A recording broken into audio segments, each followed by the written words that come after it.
మనమే నడిపే తోడుగా జగమే గెలిచే పదమై సాగగా ధీర ధీర ధీర ధీర ధీర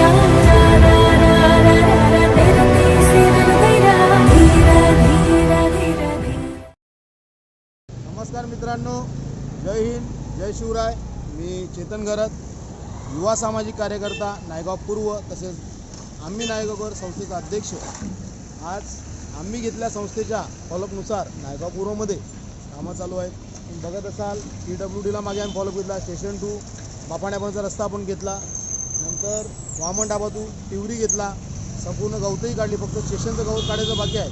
आज परानगर डॉन बॉस्को शाला ते परानगर संपूर्ण त्याचं ऑर्नेट गॅलेक्सीपर्यंत, काल वामन डाबा टू ऑर्नेट गॅलेक्सीपर्यंत संपूर्ण रस्ता झाला, टिवरी फाटकापर्यंत झाला. आज मी धन्यवाद मानतो सहआयुक्तांचं, आयुक्तांचं, तसेच आपले सभापती कन्या बेटादा भोईर यांचं मी धन्यवाद मानतो की त्यांच्या मार्गदर्शनाखाली त्यांच्याकडे मी कंटिन्यू फॉलोअप घेतला. महापालिकेला मी पत्र दिलीच होती संस्थेची, पण त्यांच्या फॉलोअपने आज ही कामं चालू आहेत. नायगावला आपल्या दादांसारखा नेता लाभला आहे. आप्पांच्या मार्गदर्शनाखाली संपूर्ण कामं होतात. आज आनंद आहे की नायगावची डेव्हलपमेंट झाली की फक्त दादांच्या मेहनतीमुळे, म्हणून दादांना मी मनपूर्वक धन्यवाद मानतो. दुसरा विषय असा होता की आपल्या विचंद्र गावातील जो रस्ता आहे मातापासून केंद्र ते आसोबा नगर, तोही 3 ते 4 दिवसात चालू होईल. तो ॲक्च्युली महापालिकेने नवीन पास केलेलं टेंडर होतं, परंतु कोरोना काळात संपूर्ण टेंडर थांबली गेली, म्हणून तो रस्ता होऊ शकला नाही. नवीन रस्ता येत्या 1 महिन्यानंतर चालू होईल काम. तसेच हनुमान मंदिर ते शिवाजी चौकापर्यंत जो रस्ता आहे तोही आपण नवीन घेतला आहे. आम्हाला फक्त ध्यास नायगावचा आहे.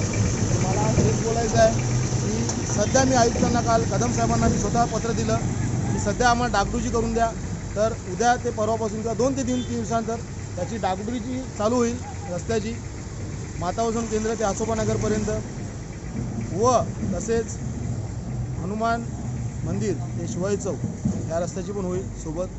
म्हणून आज मी सहआयुक्त कदम साहेबांचा धन्यवाद मानतो. लगेच आमच्या पत्रास मान देऊन त्यांनी कामं चालू केली नायगावची.